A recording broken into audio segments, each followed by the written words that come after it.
Halo pemirsa, Bincang Spesial kembali hadir menemani Anda dengan beragam topik hangat dan isu yang sedang ramai diperbincangkan di masyarakat. Bersama saya Priska Priscilla, karena setiap suara punya arti, setiap tamu membawa inspirasi. Sebelum kita undang tamu spesial kita hari ini, mari kita saksikan terlebih dahulu tayangan berikut ini.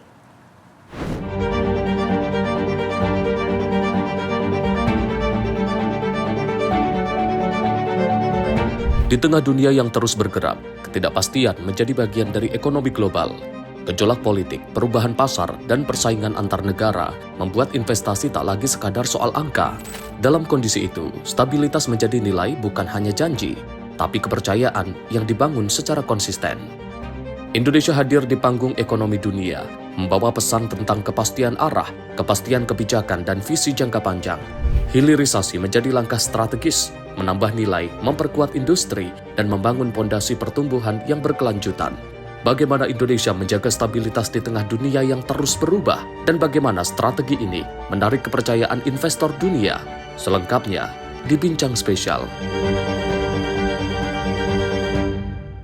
Pemirsa, di tengah ketidakpastian global, Indonesia dalam beberapa tahun terakhir tampil semakin percaya diri di berbagai forum internasional dunia. Dengan agenda hilirisasi, transformasi ekonomi, dan diplomasi investasi yang semakin aktif, Indonesia ingin menegaskan diri bahwa kita bukan hanya sekedar pasar yang menarik, namun menjadi mitra jangka panjang bagi investasi global.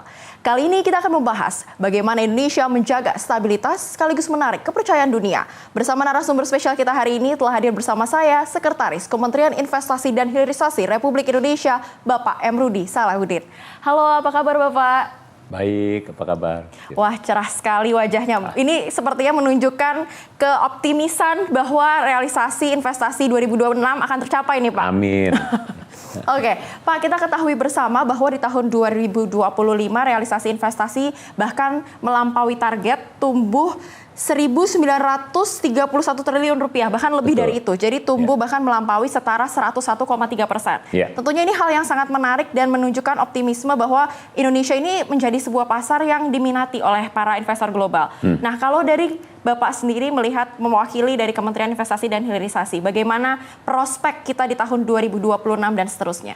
Ya, terima kasih Cila. Jadi saya mungkin ingin menggambarkan sedikit dulu terkait dengan target yang dicanangkan pemerintah untuk di periode kepemimpinan Bapak Presiden Prabowo. Jadi selama 5 tahun ini, dari tahun 2025 sampai dengan 2029, kita ditargetkan untuk mencapai investasi sebesar 13.000 triliun. Baik itu PMA atau PMDN, gitu ya, penanaman modal asing atau dalam negeri.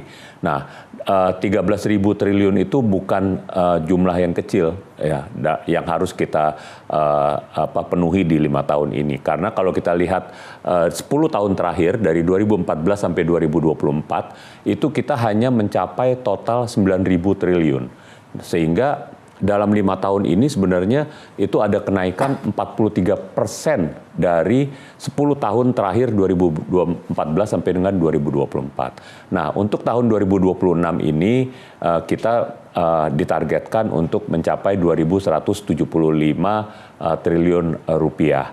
Nah, alhamdulillah di 2025 kemarin ini kita sudah capai yang tadi disampaikan Ibu Cila. Jadi dari 1.905 triliun yang ditargetkan kita mencapai 1.931 triliun atau naik sebesar 101,3% dari target yang dicanangkan.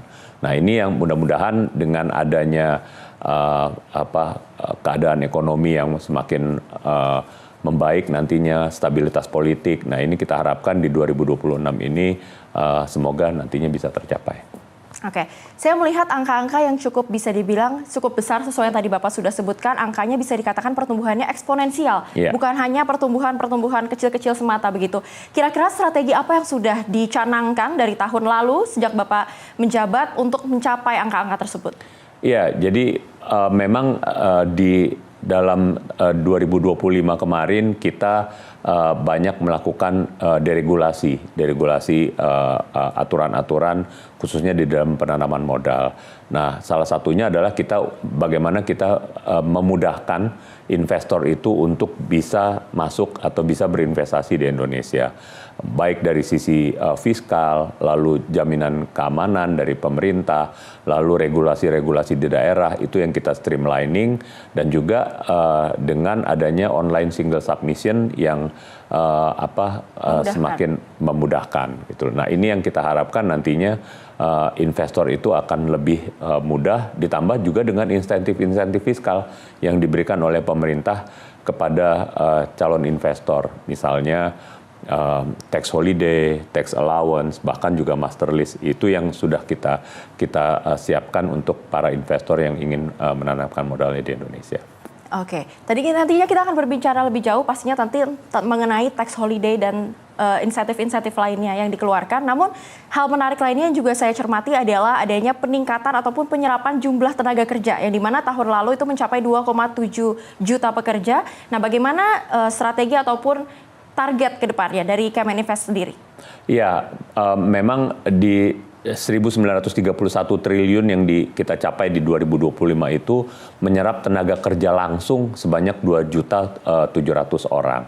Nah, ini yang kita harapkan bahwa nantinya dengan semakin besarnya target investasi di tahun 2026, kita berharap penyerapan tenaga kerja langsung di tahun 2026 itu bisa mencapai lebih dari 3 juta orang. Nah, ini yang kita harapkan. Nah, untuk itu kita juga harus menyiapkan sumber daya manusianya, gitu ya. Jadi nanti kalau misalnya 3 juta orang ini sesuai dengan industri atau sektor-sektor apa yang nanti akan dikembangkan di Indonesia, itu yang harus kita penuhi gitu. Kalau tidak, nanti kita akan kebanjiran dengan sumber daya manusia dari negara-negara lain yang akhirnya itu yang merugikan kita sendiri gitu. Oke, berarti hal menarik di sini yang bisa kita lihat adalah investasi bukan hanya berbicara mengenai angka, namun juga investasi ke sumber daya manusianya. Betul. Betul. Nah, kira-kira apa sajakah yang diberikan oleh Kementerian Investasi dan Hilirisasi untuk mengoptimalkan sumber daya manusia yang ada di Indonesia atau mungkin penggunaan teknologi AI? Ya, jadi kalau hilirisasi itu kan sebenarnya lebih kepada padat modal gitu ya, investasi padat modal yang mungkin menggunakan tenaga kerjanya tidak sebanyak industri-industri padat karya. Nah, ini yang kita harapkan nantinya ada balance juga bahwa yang masuk ke Indonesia itu nantinya juga ada investasi-investasi yang terkait dengan industri padat karya sehingga mampu menyerap tenaga kerja yang lebih banyak atau yang berada di kawasan industri atau kawasan ekonomi khusus yang nantinya bisa menyerap tenaga kerja yang berjumlah masif gitu loh. Nah, ini yang kita harapkan. Nah, selain itu pemerintah juga menyiapkan sumber daya manusianya. Nah, tadi saya sampaikan bahwa kita membutuhkan banyak sekali tenaga kerja. Nah, pemerintah juga saat ini sudah mendorong berbagai macam program ya untuk supaya mereka bisa siap kerja. Ada program pemagangan yang sifatnya nasional, lalu juga Bapak Presiden juga mendirikan sekolah-sekolah khusus yang sekolah berprestasi, lalu juga ada sekolah-sekolah yang nantinya didorong untuk STEM, Science, Technology, Engineering, Mathematics. Nah, itu yang akan diperbanyak di kita. Nah, sehingga nantinya kita tidak akan kekurangan dengan sumber daya itu. Nah, selain itu pemerintah juga menyiapkan untuk industri-industri atau pelaku-pelaku usaha yang ingin membantu pemerintah mendorong sumber daya manusia.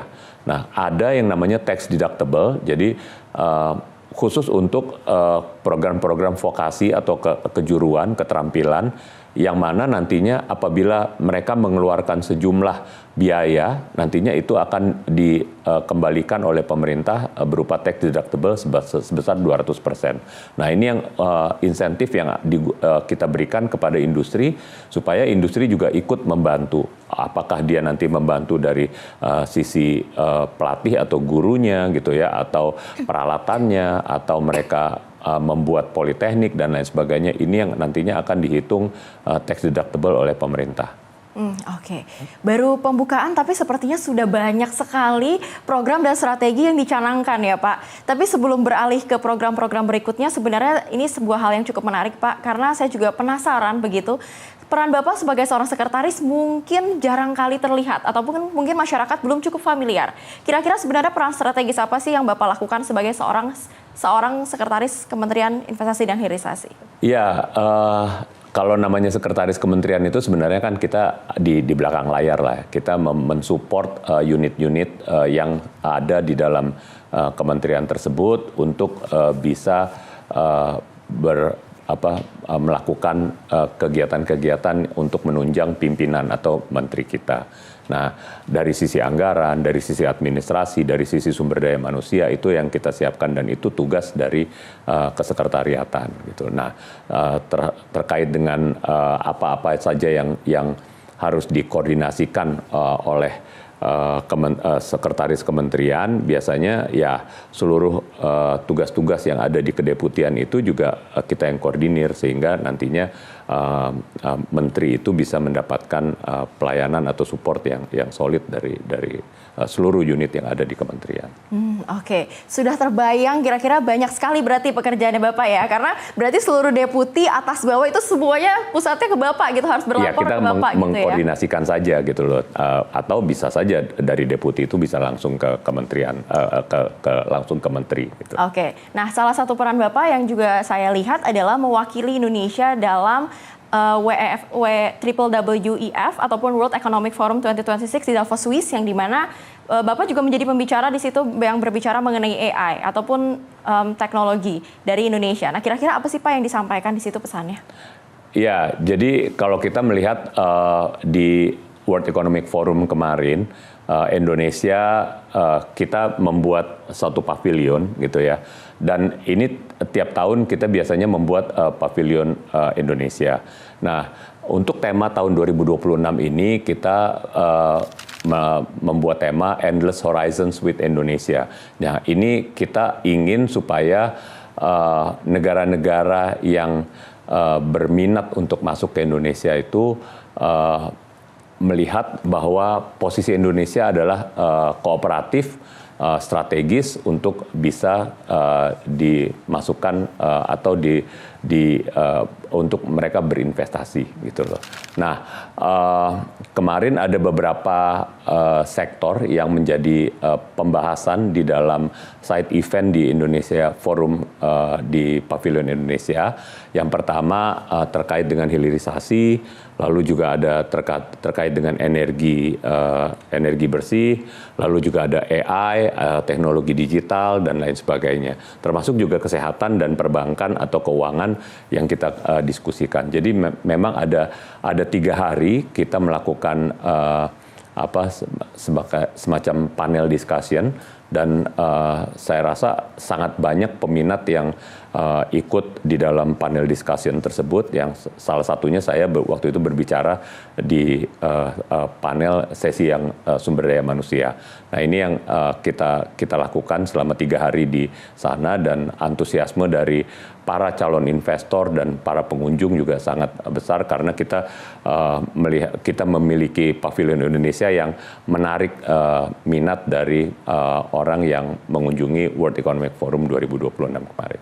Oke, kira-kira kalau dari Kementerian Investasi dan Hilirisasi sendiri itu mengukur keberhasilan capaiannya itu dalam satuan ataupun rentang berapa waktu, berapa lama ya Pak? Apakah mungkin ada transaksi yang deal yang langsung terjadi di situ, atau nanti akan ada berapa puluh agenda yang akan dilanjutkan berikutnya? Ya, biasanya kita melihatnya tidak ada yang langsung deal di sana karena berbeda dengan dagang gitu ya. Kalau berinvestasi itu kan biasanya orang namanya TTI, tourism, trade dan investment.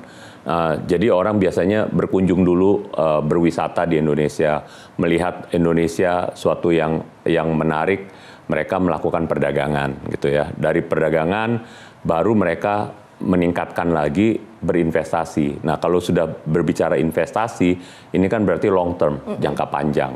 Nah, itu yang harus dipikirkan masak-masak oleh para calon investor. Jadi sehingga setiap kita mempromosikan atau setiap kali kita membuat event, biasanya tidak ada yang langsung deal di situ. Pasti sudah ada pembicaraan-pembicaraan sebelumnya, atau bahkan kita lanjutkan pembicaraan-pembicaraan itu dengan para calon investor, baik itu berupa one-on-one meeting, mereka datang ke kita atau kita yang jemput bola ke mereka gitu. Kita memiliki 9 kantor perwakilan di luar negeri gitu ya, yang mewakili tiap-tiap region.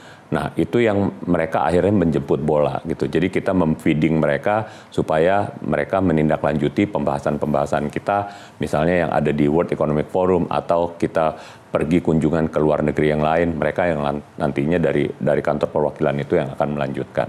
Oke, Pak, Menteri Rosan seringkali juga menyebut bahwa hilirisasi, keberlanjutan, dan stabilitas itu juga menjadi kunci dalam menarik para investor global untuk datang. Nah, kira-kira stabilitas apa sih yang paling diyakini para investor saat ini? Apakah itu politik, ekonomi, atau kepastian kebijakan? Iya, kalau dari perspektif investor global, ya kepastian kebijakan merupakan bentuk stabilitas yang paling diyakini berpengaruh untuk menentukan keputusan investasi.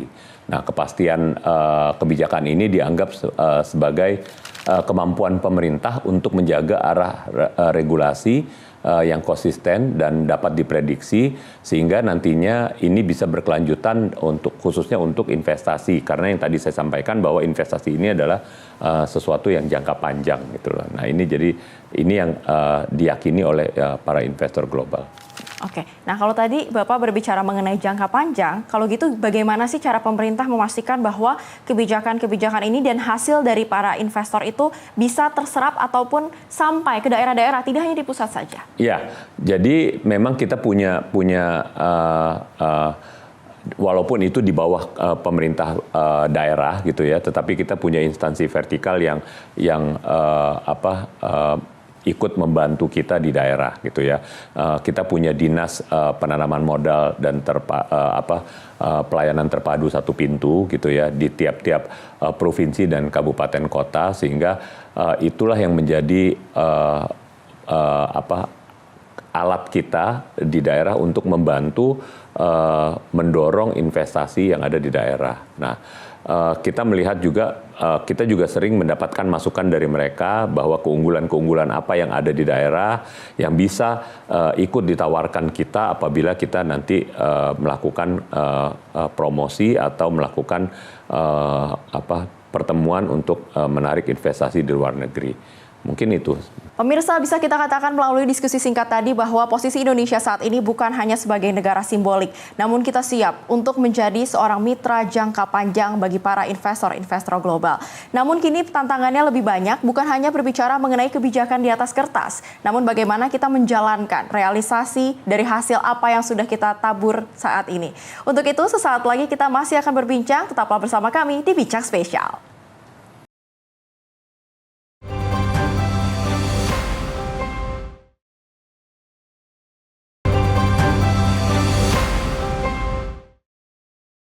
Kembali lagi di Bincang Spesial, karena setiap suara punya arti, setiap tamu membawa inspirasi. Pemirsa, hilirisasi kini bukan lagi sekedar jargon kebijakan, melainkan fondasi utama transformasi ekonomi Indonesia. Pemerintah mendorong percepatan proyek hilirisasi di berbagai sektor strategis, mulai dari mineral, energi, hingga industri manufaktur, dengan tujuan meningkatkan nilai tambah, memperkuat struktur industri nasional, dan meningkatkan lapangan pekerjaan, serta mengurangi ketergantungan pada ekspor bahan mentah. Namun tantangan terbesarnya adalah memastikan bahwa hilirisasi tidak berhenti di atas kertas. Proyek ini menuntut kesiapan infrastruktur, energi, sumber daya manusia, hingga tata kelola yang solid.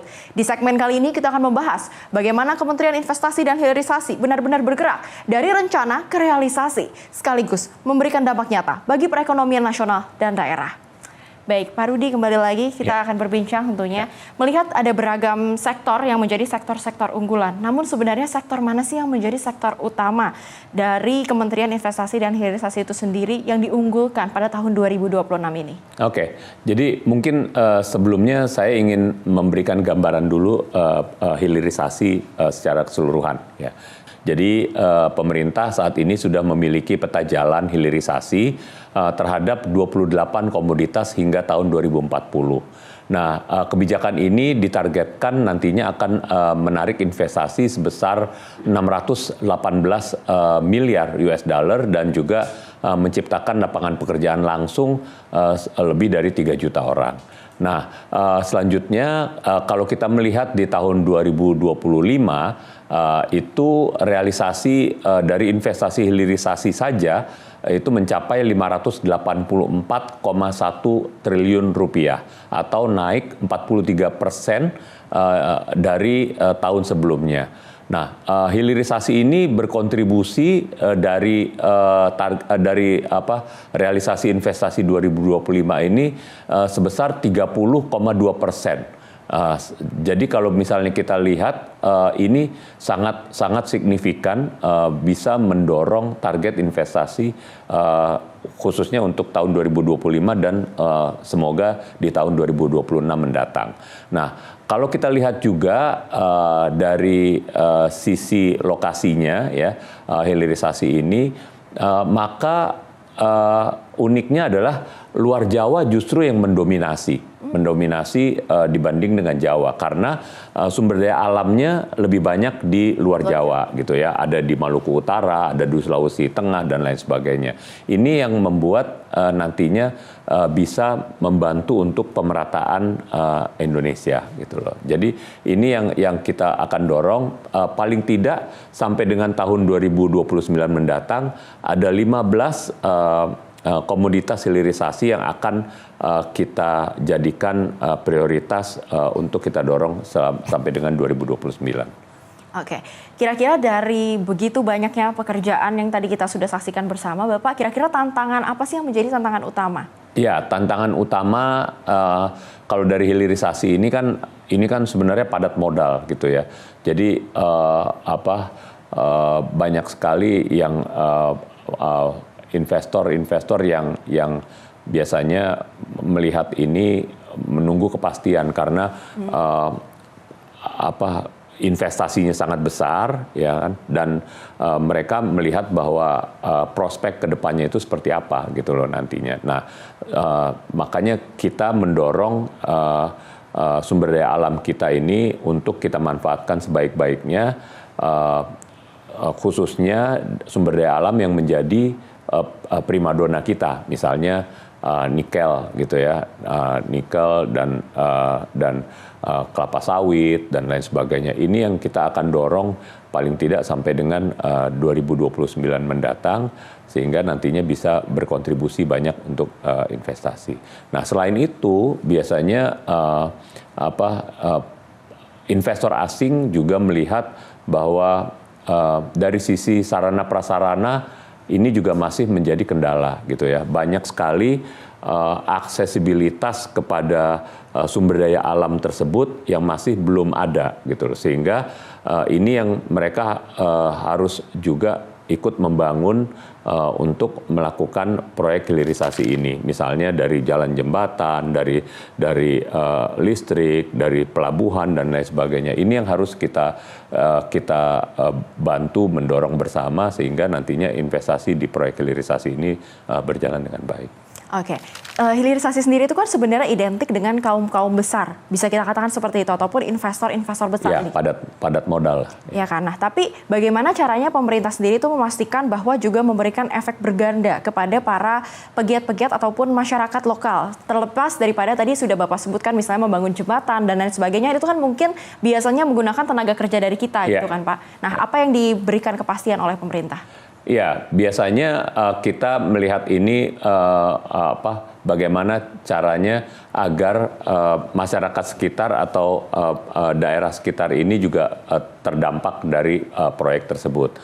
Nah, biasanya sudah ada insentif-insentif yang kita sediakan, lalu kita juga memberikan aturan-aturan untuk persyaratan bekerja sama dengan usaha kecil yang ada di daerah tersebut untuk bermitra gitu ya dengan usaha besar tersebut untuk masuk ke dalam value chain di dalam proyek-proyek hilirisasi tersebut. Nah, ini yang selama ini kita dorong. Jadi mereka harus bermitra dengan usaha kecil yang ada di daerah tersebut. Nah, di dalam peraturan pemerintah yang baru PP 28 tahun 2025 ini juga kita mendorong untuk kemudahan berusaha bagi UMKM sehingga nantinya mereka dapat meningkatkan perekonomian daerah dan menyerap tenaga kerja lebih banyak gitu. Nah, ini yang kita selama ini dorong seperti itu. Berarti bisa dikatakan adanya transfer teknologi dan juga peningkatan SDM yang digunakan oleh masyarakat lokal itu bisa dikatakan menjadi syarat utama yang sudah masuk dalam peraturan pemerintah. Ya, sebenarnya kalau lokal itu biasanya mereka banyak juga melakukan CSR di samping tadi yang sudah diatur oleh pemerintah, mereka juga biasanya dari CSR yang dilakukan mereka untuk masyarakat sekitar, biasanya mereka juga selain untuk mendorong misalnya pelayanan kesehatan yang ada di daerah tersebut, lalu bagaimana meningkatkan sumber daya manusia, bagaimana mereka meningkatkan UMKM yang ada, kualitas UMKM di sana. Nah, ini yang mereka biasanya sudah bekerja sama dengan pemerintah daerah setempat untuk bagaimana bisa membantu untuk masyarakat sekitar. Oke, baik. Kira-kira dalam 5 tahun ke depan, wajah hilirisasi di Indonesia ini ingin dibawa ke arah yang bagaimana, Pak? Ya, jadi dalam 5 tahun ke depan, sejalan dengan rencana pembangunan jangka menengah nasional, kebijakan hilirisasi diarahkan untuk membentuk struktur industri nasional yang bernilai tambah tinggi, stabil, dan juga berdaya saing global. Nah, hilirisasi ini juga menjadi instrumen utama transformasi ekonomi dengan mengurangi ketergantungan pada ekspor bahan mentah, memperkuat industri pengolahan di dalam negeri, serta meningkatkan ketahanan ekonomi nasional agar lebih adaptif terhadap dinamika global. Nah, selain itu juga hilirisasi berfungsi sebagai instrumen penciptaan iklim investasi yang kondusif dan berjangka panjang, integrasi industri dari hulu ke hilir, lalu penyederhanaan rantai pasok, serta penguatan industri pendukung yang diharapkan memberikan kepastian usaha, efisiensi biaya, dan peluang investasi yang menarik bagi investasi global maupun juga dalam negeri. Nah, di samping itu, arah hilirisasi ke depan dikaitkan dengan industrialisasi berkelanjutan dan berwawasan lingkungan yang semakin menjadi perhatian utama investor dunia. Peningkatan kualitas SDM serta komitmen terhadap praktik memperkuat posisi Indonesia sebagai tujuan investasi strategis yang stabil dan berorientasi jangka panjang. Oke, kalau kita lihat tadi kan sebenarnya strategi dan juga cita-cita yang diimpikan dalam 5 tahun mendatang itu kan sangat luas begitu ya Pak. Yeah. Nah, namun apakah ada perbedaan cara untuk mengelola hilirisasi? Karena kan Indonesia luas juga nih. Jadi ada perbedaannya nggak untuk mengelola investasi hilirisasi di timur dan juga di barat? Sebenarnya tidak ada cara yang berbeda gitu ya. Ini tergantung dari komoditasnya saja gitu. Jadi kalau komoditas nikel biasanya kita sudah mempunyai standar tersendiri gitu. Bagaimana cara mengelolanya. Begitu juga dengan perkebunan gitu ya. Begitu juga dengan hilirisasi misalnya di sektor-sektor perikanan dan lain sebagainya. Nah itu sudah ada standar-standarnya yang dibuat oleh kementerian lembaga sehingga sebenarnya tinggal kita melakukan saja aturan-aturan yang sudah ada di dalam standar tersebut. Oke, berbicara mengenai BKPM itu sendiri kan juga lekat dengan BUMN. Nah, kira-kira bagaimana peran BUMN dalam mendorong akselerasi hilirisasi industri nasional? Ya, BUMN itu kan selaku perpanjangan tangan dari pemerintah juga. Jadi badan usaha milik negara yang mana tugasnya adalah bagaimana bisa membantu pemerintah untuk memberikan profit yang baik gitu loh untuk sektor-sektor yang di dalam lingkup BUMN itu sendiri gitu ya. Jadi kita sangat berkoordinasi dengan baik itu dengan Danantara, khususnya untuk proyek-proyek hilirisasi ini justru Danantara yang menjadi ujung tombak kita saat ini gitu ya. Jadi peta jalannya kita yang menyiapkan, namun yang mencarikan investor karena ini yang tadi saya sampaikan ini padat modal gitu ya. Ini yang turun langsung dari Danantara untuk bagaimana caranya mendapatkan atau menggait investor-investor global untuk bisa masuk ke dalam proyek-proyek hilirisasi yang menjadi prioritas dari Danantara juga. Oke, berbagai strategi dan juga aksi dilakukan untuk menciptakan dari rencana menuju realisasi. Nah, kira-kira tadi sudah sempat dibahas pada segmen pertama, kira-kira insentif-insentif apa saja yang dilakukan bagi para investor yang juga melakukan investasinya di Indonesia? Boleh dijabarkan lebih jauh? Iya, jadi kalau insentif itu kan sebenarnya ada bermacam-macam ya. Jadi ada insentif fiskal, ya insentif fiskal itu kan ada yang saat ini berupa tax holiday, ada yang berupa tax allowance, ada juga yang merupakan master list gitu ya, dan lain sebagainya. Tetapi juga ada yang kita berikan juga kepastian atau jaminan keamanan gitu ya, kepastian hukum, jaminan keamanan, kualitas SDM yang baik, itu adalah juga sebagai insentif bagi calon investor gitu ya. Apabila kita memiliki jaminan keamanan yang baik di negara kita atau regulasi yang baik, yang sustain, yang tidak berubah-ubah misalnya, ada kepastian hukum gitu ya, ada sumber daya manusia yang siap pakai gitu. Ini sudah merupakan insentif bagi mereka untuk mereka bisa melihat Indonesia sebagai calon tujuan atau tujuan utama dari investasi mereka apabila dibanding dengan negara-negara lain. Nah, ini yang justru inilah yang menjadi prioritas kita, bagaimana kita menyederhanakan regulasi, menyiapkan SDM, memberikan kepastian hukum, kepastian keamanan, dan lain sebagainya. Nah, ini tidak bisa hanya dijalankan oleh pemerintah pusat saja, tetapi pemerintah daerah juga harus ikut membantu gitu ya, memberikan jaminan keamanan, karena investasi ini kan adanya di daerah. Betul. Jadi investasi ini bukan ada di pusat nggak punya wilayah gitu ya, tetapi ini ada di daerah masing-masing. Nah, inilah yang harus dijaga, bagaimana supaya iklim investasi ini kondusif, dan juga bagaimana kita betul-betul menyiapkan SDM sehingga nantinya SDM yang ada di daerah tersebut bisa juga ikut menggerakkan ekonomi daerah tersebut gitu ya. Jadi tidak ada yang pindah atau nantinya ada brain drain dari daerah tertentu ke daerah lain gitu. Oke, kalau tadi berbicara mengenai tax holiday itu sendiri bagaimana sih? Apakah itu berkorelasi dengan mungkin Kementerian Perhubungan atau bagaimana? Jadi kalau bicara tax holiday gitu ya, Indonesia itu menawarkan periode sampai dengan 20 tahun dengan berdasarkan bidang usaha pionir. Jadi ada sektor-sektor pionir yang memang kita berikan tax holiday dalam jangka waktu 20 tahun. Nah, jangka waktu ini sangat kompetitif, tetapi pemerintah juga dapat belajar dengan negara-negara lain, misalnya Vietnam yang juga memfokuskan bebas pajak selama 4 tahun gitu. Nah, sedangkan untuk tax allowance, Indonesia menawarkan pengurangan penghasilan kena pajak hingga 60% gitu ya. Dibanding dengan negara lain seperti misalnya Tiongkok yang bahkan mempunyai skema super deduction R&D bagi perusahaan skala kecil dan menengah yang dapat mengurangi kewajiban kena pajaknya hingga 175 sampai 200%. Nah, ini yang mungkin perlu juga kita membenchmark dari negara-negara lain, tapi paling tidak dengan tax holiday, dengan tax allowance saat ini sudah cukup efektif untuk menarik investasi gitu. Nah, selain itu juga kita ada yang kita namakan master list gitu ya. Jadi master list ini untuk menawarkan bebas bea untuk mesin dan juga bahan baku tertentu yang saat ini tidak diproduksi di dalam negeri atau di Indonesia.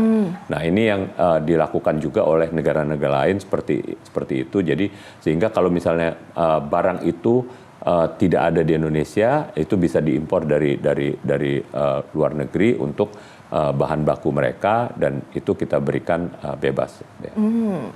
Jadi cukup banyak sebenarnya ya insentif ataupun cara-cara yang dilakukan untuk menarik para investor global berinvestasi. Selain itu juga yang tadi saya sampaikan untuk HRD itu kan untuk vokasi kita memberikan tax deductible sampai dengan 200%, untuk riset kita memberikan tax deductible sampai dengan 300% dan lain sebagainya dan lain sebagainya.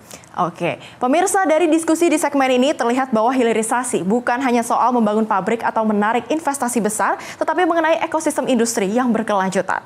Keberhasilan hilirisasi sangat ditentukan oleh konsistensi kebijakan, kesiapan infrastruktur, serta kemampuan pemerintah memastikan manfaatnya dirasakan luas oleh masyarakat dan juga daerah.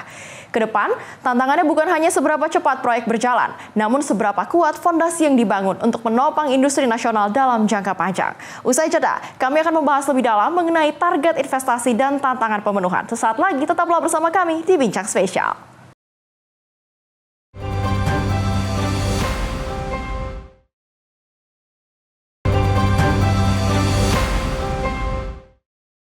Halo pemirsa, kembali lagi di Bincang Spesial karena setiap suara punya arti, setiap tamu membawa inspirasi. Pemirsa, target investasi nasional tahun 2026 ialah Rp2.175 triliun, meningkat 14,2% dibanding sebelumnya. Hal ini mencerminkan optimisme pemerintah terhadap ketahanan dan prospek ekonomi Indonesia. Namun di tengah kondisi global yang masih penuh tekanan, target ini sekaligus menjadi ujian serius bagi kredibilitas kebijakan investasi nasional.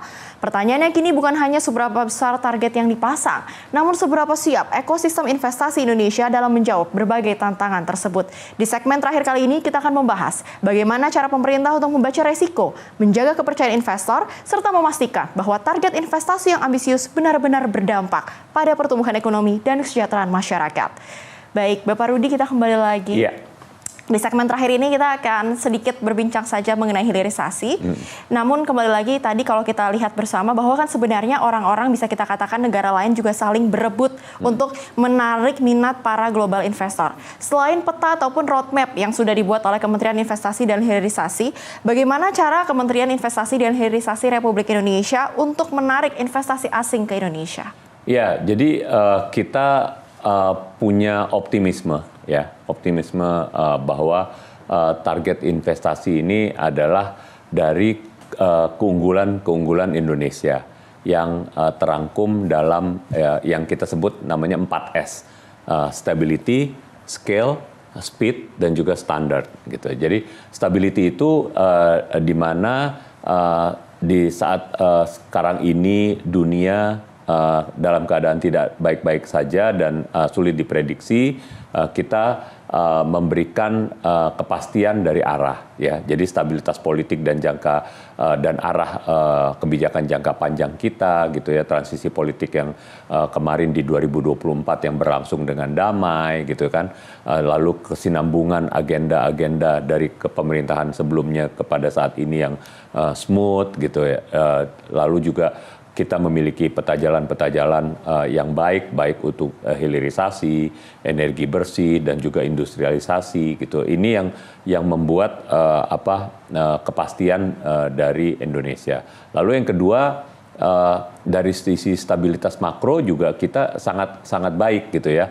Pertumbuhan ekonomi kita stabil gitu ya. Dari beberapa tahun terakhir ini kita di kisaran 5%. Lalu disiplin fiskal kita juga relatif terjaga, ya di mana banyak negara-negara lain yang mungkin saat ini fiskalnya juga tidak sebaik Indonesia gitu ya.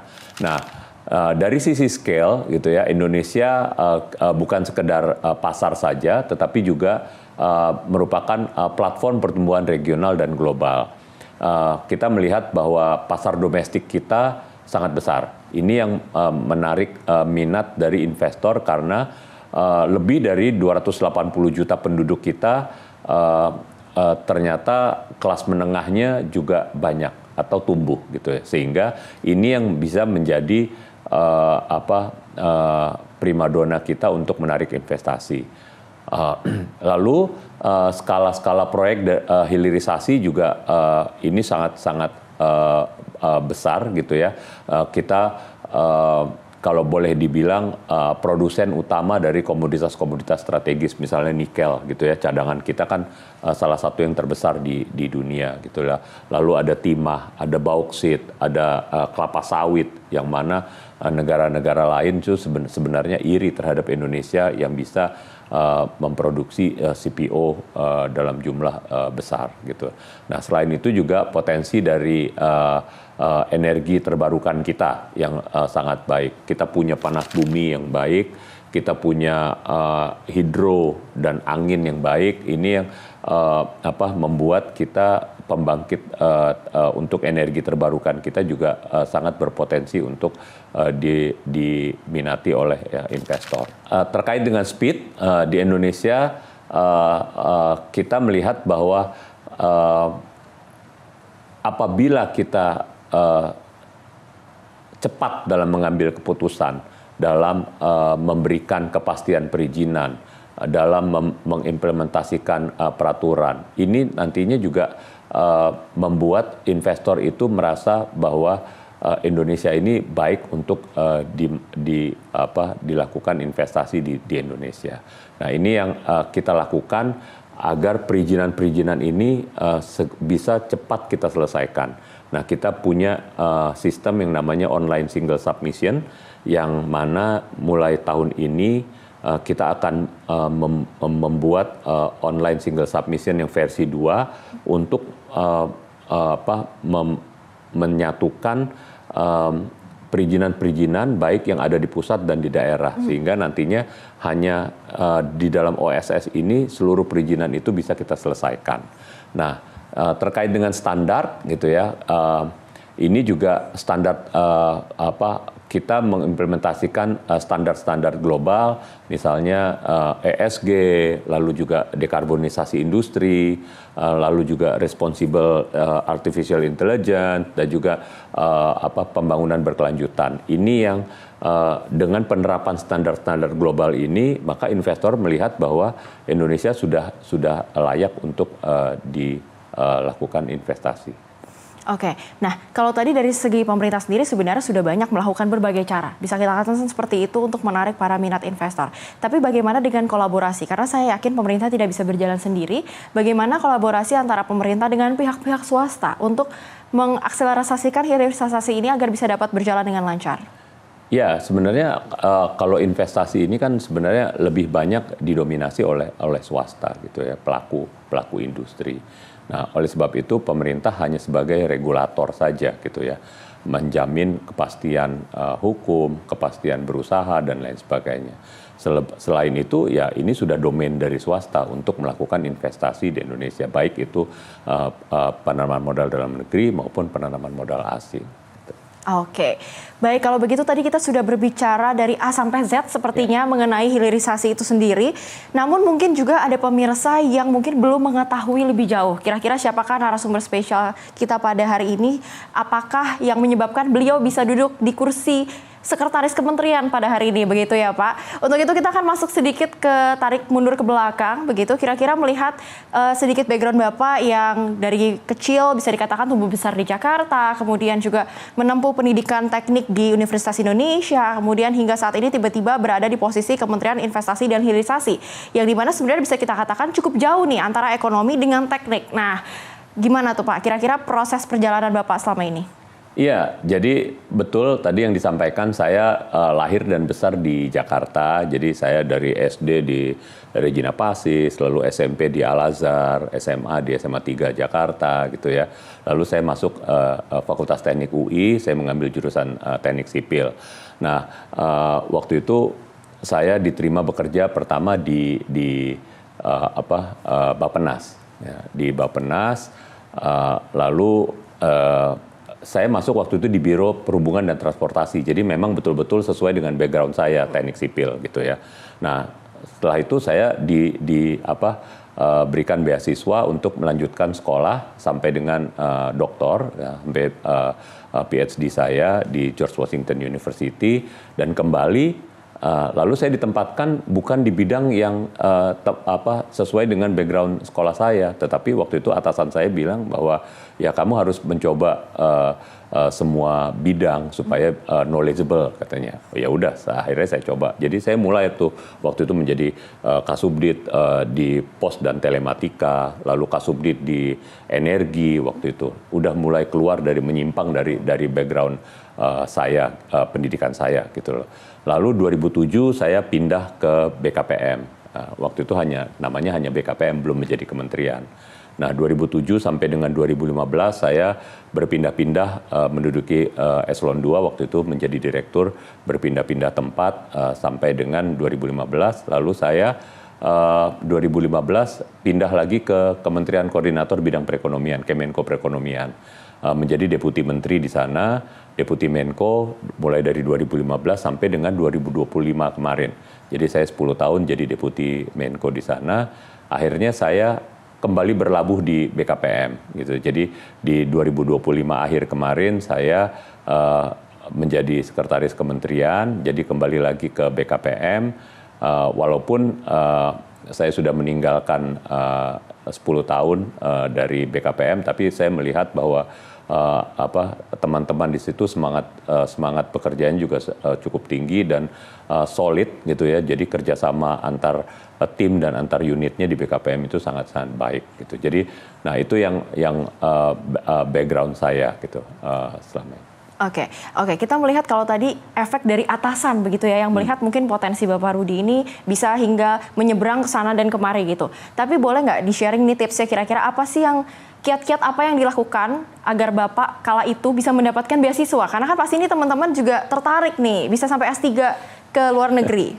Ya nggak ada ya, waktu itu mungkin hanya diminta untuk tes PPA gitu ya. Jadi saya termasuk yang beruntung lah, pada saat itu saya melanjutkan PhD itu di tahun 98 yang pada saat itu lagi krisis moneter. Sehingga banyak senior-senior saya waktu itu mengundurkan diri karena tidak sanggup untuk melakukan pendidikan S3. Nah, waktu itu saya diminta apabila sudah memiliki acceptance letter, bisa langsung diberangkatkan. Nah, kebetulan waktu itu saya memiliki acceptance letter gitu, sehingga oleh pimpinan saya diberangkatkan di tahun 98 gitu. Jadi itu yang akhirnya membuat saya bisa memperoleh beasiswa PhD saya. Oke, untuk menjadi Bapak Rudi yang hari ini, kira-kira prinsip apa yang dipegang? Waduh, kalau prinsip saya ya jalanin aja ya.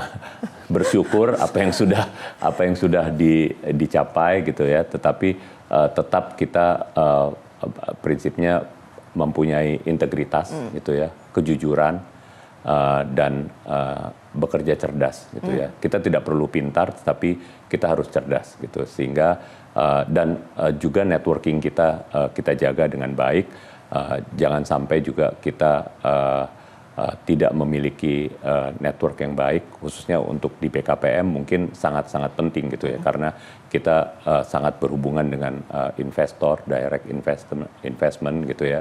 Ini yang networking itu yang sangat dibutuhkan gitu, selain dari kecakapan kita sendiri gitu. Oke. Cukup kerja cerdas, tidak perlu pintar, karena kepintaran Bapak sudah terbukti melalui beasiswa S3 yang didapatkan, begitu ya mungkin pemirsa.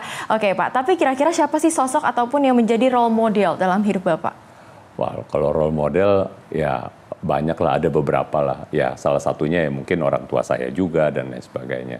Tetapi saya selalu mengambil sisi baik dari semua orang gitu. Baik itu dari pimpinan saya terdahulu dan lain sebagainya. Jadi saya banyak belajar dari kisah sukses dari orang-orang yang memang akhirnya sukses dalam menjalankan hidupnya.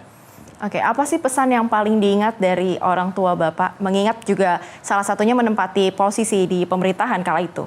Ya, kalau orang tua saya sih selalu mengingatkan kita supaya bekerja dengan jujur dan berintegritas gitu. Jadi jujur saja tidak cukup gitu ya, tetapi kita juga harus cerdas gitu ya, harus juga berani mengambil keputusan gitu. Jadi banyak orang yang jujur tapi tidak berani mengambil keputusan. Banyak orang yang berani mengambil keputusan tapi tidak jujur. Nah, ini kita harus mengkombinasikan semua. Oke, dengan ritme kerja yang Bapak tentu miliki saat ini sangat banyak, melihat Bapak juga menjabat sebagai Wakil Komisaris Utama PT Bank Mandiri saat ini, bagaimana cara Bapak menyeimbangkan hidup, istilahnya kalau anak zaman sekarang work-life balance begitu? Oh, kalau saya punya ritme keseharian yang selalu terjaga gitu ya. Jadi kalau bisa saya tidur paling tidak 6 jam gitu. Jadi saya selalu bangun jam 5, saya langsung berangkat lari pagi. Hampir tiap hari saya lari pagi di GBK gitu ya, sampai jam 7, setengah 8 langsung saya ke kantor, selesai dari kantor mungkin sampai malam saya kembali lagi, jam 5 kemudian saya pasti udah lari lagi gitu loh. Jadi harus kalau tidak olahraga mungkin ya ada sesuatu yang beda aja di saya gitu. Oke, jadi sangat terjadwal. Karena saya dari kecil memang selalu berolahraga gitu. Oke, sporty juga begitu ya. Dan nampak juga sebenarnya di sosial media beliau begitu ya. Oke, nah tapi kalau berbicara mengenai keluarga, bagaimana cara membagi waktunya dengan keluarga? Ya kalau keluarga ya mungkin mereka juga sudah maklum gitu ya. Oh, sudah beradaptasi. Sudah beradaptasi, mungkin waktunya hanya di weekend saja gitu loh. Kalau di weekdays mungkin mereka juga sudah maklum dari dulu. Saya tidak pernah juga jarang sekali bisa berkumpul dengan keluarga di weekdays gitu. Biasanya hanya di weekend. Oke, kegiatan favorit apa sih Pak kira-kira yang dilakukan biasanya kalau lagi kumpul bersama keluarga? Ya paling jalan-jalan aja, cari makan gitu kan. Ya kita enjoy nikmati hidup aja, yang iyalah. Terlihat enak gitu ya Pak ya. Oke. Nah Pak, biasanya kalau seharian bekerja kan aktivitasnya kembali lagi tuh berolahraga. Jadi itu apakah bisa disebut sebagai olahraga tuh adalah recharge-nya untuk Bapak menjalani hari esok hari? Menurut saya sih iya gitu loh. Dan saya jarang sekali olahraga di sore hari atau di malam hari karena mungkin juga ritme kerja saya menuntut saya tidak bisa pulang on time gitu ya. Kadang ada acara lain dan lain sebagainya. Jadi saya selalu memaksakan diri untuk pagi hari saya berolahraga gitu. Baik itu lari, kadang juga bersepeda, kadang berenang dan lain sebagainya. Oke Pak, pesan apa sih yang bisa Bapak sampaikan untuk para generasi muda nih agar bisa berkarir mungkin bisa dibilang birokrasi ataupun pemerintahan dan juga pelayanan publik seperti Bapak? Ya, menurut saya sih kita harus bekerja keras. Jadi tidak ada orang yang sukses tanpa bekerja keras gitu ya. Kecuali ya mungkin keberuntungan aja gitu ya. Tetapi menurut saya percaya bahwa saya orang yang harus bekerja keras untuk mencapai suatu prestasi gitu. Jadi jangan lupa bekerja keras, tetap berprinsip bahwa kita harus jujur dan selalu bersyukur apa yang sudah kita dapatkan. Dan juga ya menurut saya kita perlu menjaga network gitu ya. Network itu ya jangan sampai kita memiliki musuh, satu musuh saja sudah banyak untuk kita gitu ya. Apalagi kalau misalnya tapi 1000 teman belum tentu cukup untuk kita gitu. Jadi ini yang harus kita jaga networking kita supaya kita bisa lebih banyak mendapatkan kemudahan ke depan. Oke, quotes of the day ya itu pemirsa ya. Baik, terima kasih banyak Bapak Rudi dan selanjutnya kita akan masuk nih ke sesi yang lebih santai lagi. Kita akan bermain games. Jadi gamesnya adalah pilih satu aja, tapi ini bukan soal salah benar, ini soal pilihan aja. Karena kan hidup harus terus memilih begitu ya Pak ya. Oke, kita mulai dengan pertanyaan pertama. Sudah siap ya Pak? Harus siap terus dong ya. Kalau Kabinet Merah Putih harus siap terus. Baik, pertanyaan pertama, stabilitas politik atau kepastian regulasi? Kepastian regulasi. Pertanyaan kedua, investor besar global atau penguatan investor domestik? Dua-duanya. Nggak boleh. Nggak bisa, satu dulu. Investor global. Oke, karena? Ya, mereka bisa membawa value chain dari perusahaan-perusahaan mereka. Oh oke, jadi semakin menarik tetangganya gitu ya Pak. Oke, pertanyaan ketiga, kecepatan realisasi investasi atau kualitas dan keberlanjutan investasi? Kualitas dan keberlanjutan investasi. Oke, pertanyaan keempat, pertumbuhan ekonomi cepat atau pertumbuhan yang merata dan inklusif? Pertumbuhan yang merata dan inklusif. Karena biar masyarakat Indonesia adil, sejahtera, makmur gitu ya. Betul, jadi kita masih ada 38 provinsi yang mungkin secara fiskalnya aja sangat berbeda. Ada yang fiskal kuat, ada yang fiskal sedang, ada yang fiskal rendah. Nah itu yang harus kita perjuangkan bagaimana semua nantinya bisa merata. Pertanyaan berikutnya, gubernur atau sekretaris kementerian? Wah, dua-duanya sih. Tapi kan nggak boleh double, nggak boleh Sekretaris Kementerian double. lah. Sekretaris Kementerian, Iya. soalnya hari ini gitu ya. Jadi sebagai tambahan informasi untuk pemirsa, kalau dulu Bapak Rudi ini juga pernah diberikan amanat dan mandat menjadi pengganti penjabat sementara di Provinsi Gorontalo ya Pak ya? Penjabat Gubernur Gorontalo. Iya, kurang lebih berapa lama itu Pak? 10 bulan. Dan hasil apa yang paling signifikan yang berhasil Bapak lakukan merubah Gorontalo dalam waktu 10 bulan? Waduh, sekarang Gorontalo banyak yang lari pagi katanya. Mengikuti mantan gubernurnya ini ya Pak. Oke, nah kalau tadi berbicara mengenai lari, berarti pertanyaan terakhir saya adalah lari atau sepeda? Lari. Lari, tetap lari ya Pak yang Lari pertama. Oke, baiklah. Kalau begitu, pemirsa, perbincangan kita hari ini menunjukkan bahwa investasi pada akhirnya adalah soal kepercayaan yang nantinya berpengaruh pada stabilitas, kepastian kebijakan, dan konsistensi arah pembangunan. Di tengah tekanan global, Indonesia memilih bersikap proaktif, memperkuat posisi di forum internasional, mendorong hilirisasi, dan menetapkan target investasi yang menantang namun terukur. Tantangannya ke depan bukan lagi mengejar angka, namun memastikan investasi memberi nilai tambah dan dampak nyata bagi masyarakat. Terima kasih banyak kepada Bapak M. Rudi Salahuddin atas pandangannya, dan tentunya terima kasih banyak kepada pemirsa yang telah bersama kami. Saya Priska Priscilla, pamit undur diri. Jangan lupa saksikan terus Bincang Spesial hanya di Sinfo TV.